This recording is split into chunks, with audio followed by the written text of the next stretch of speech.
memberkati. Dan terlebih lagi saya akan bacakan suara gembala. Suara gembala yang ditulis langsung oleh Ibu Gembala Sidang kita dengan tema judul Mengatasi Tawar Hati. Roma yang pertama ada pembukaan. Tuhan Yesus, pagari dan lindungi kami semua dari segala yang jahat. Jauhkan kami dari dosa, agar kami semua hidup di dalam pertobatan. Hidup kami diberkati di bumi seperti di sorga, disembuhkan dari segala sakit penyakit, tidak resesi.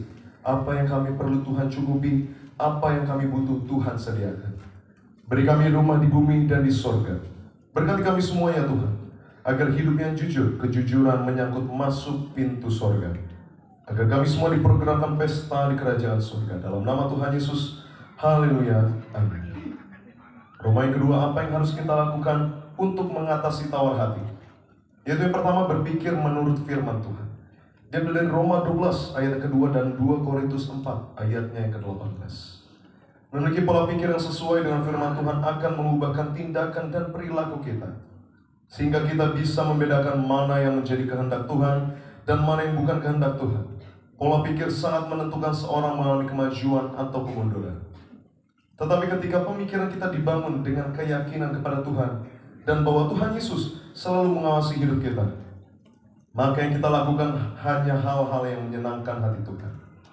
Pikirkanlah semua yang benar, semua yang mulia, semua yang adil, semua yang suci, semua yang manis, semua yang sedap didengar, dan semua yang disebut kebajikan. Filipi 4 ayat yang ke-8. Yang kedua, belajar menerima keadaan dengan senang hati.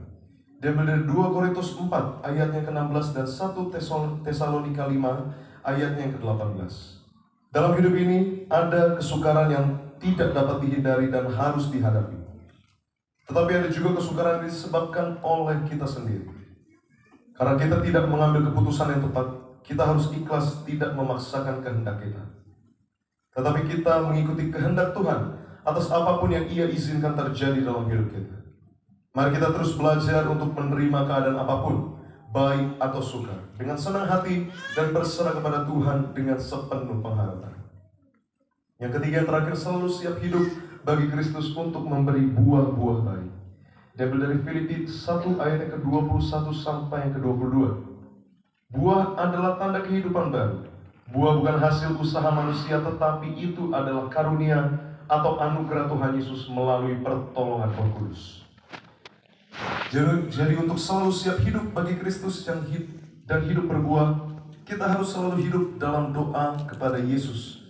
Dan kita mau selalu menjadi manusia baru, yaitu orang yang hidup dalam kejujuran, menjaga perkataan, selalu dalam kesetiaan, buang kepahitan, singkirkan pertikaian dan amarah, sehingga kita dapat hidup untuk memberi buah-buah yang baik di dalam hidup kita.